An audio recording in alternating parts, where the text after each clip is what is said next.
यसु खुदा की जात का नक्श उसके जलाल का परताव है। यसु अव्वल और आखिर, इब्तदा और इंतहा, अल्फा और ओमेगा है।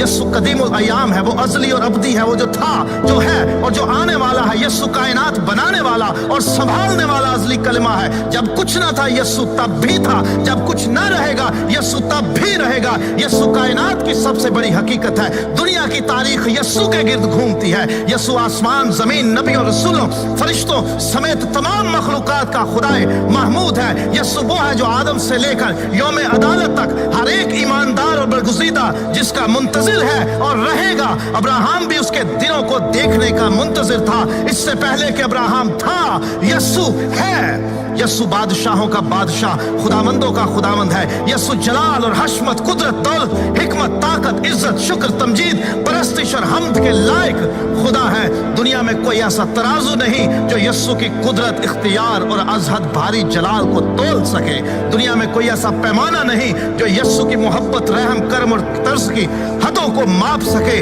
दुनिया में कोई हस्ती ऐसी नहीं जो उसके ख्याल और इरादे को परख सके। दुनिया में कोई नहीं जो उस पर गुनाह साबित कर सके। यसु खुदा का बेटा है, वो गुनाहगारों का निजात दहिंदा है। वो लासानी है, उसके जैसा ना कोई था, ना है और ना होगा।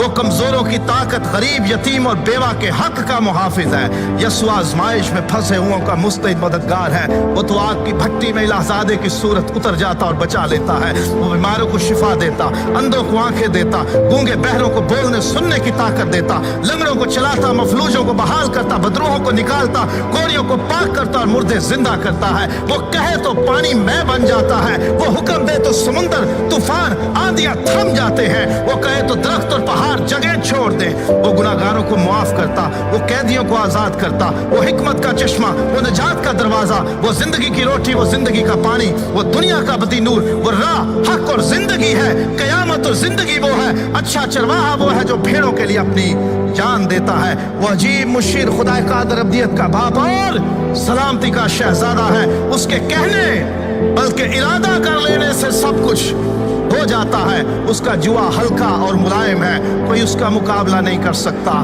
कोई उसका वजूद, उसका ख्याल और उसका नक्श मिटा नहीं सकता। उसे कायम रहने के लिए किसी की जरूरत नहीं, लेकिन कायनात उसके बगैर कायम नहीं रह सकती।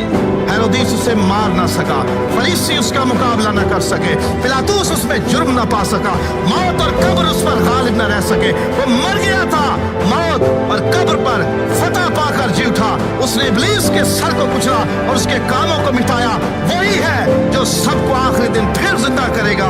वही है जो जिंदों और मुर्दों की अदालत करने को आएगा।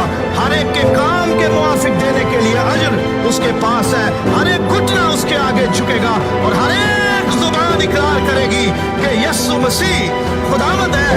और वो भी जिन्होंने उसे छेदा था उस पर निगाह करेंगे और छाती पीटेंगे कि हमसे ये क्या भूल हो गई, हमने इसको क्या जाना। दुनिया की जुबानों में, दुनिया की किताबों में, आलिमों के ज़हनों में कोई लफ्ज ऐसा नहीं कि जो यीशु की शान को पूरे तौर पर बयान कर सके।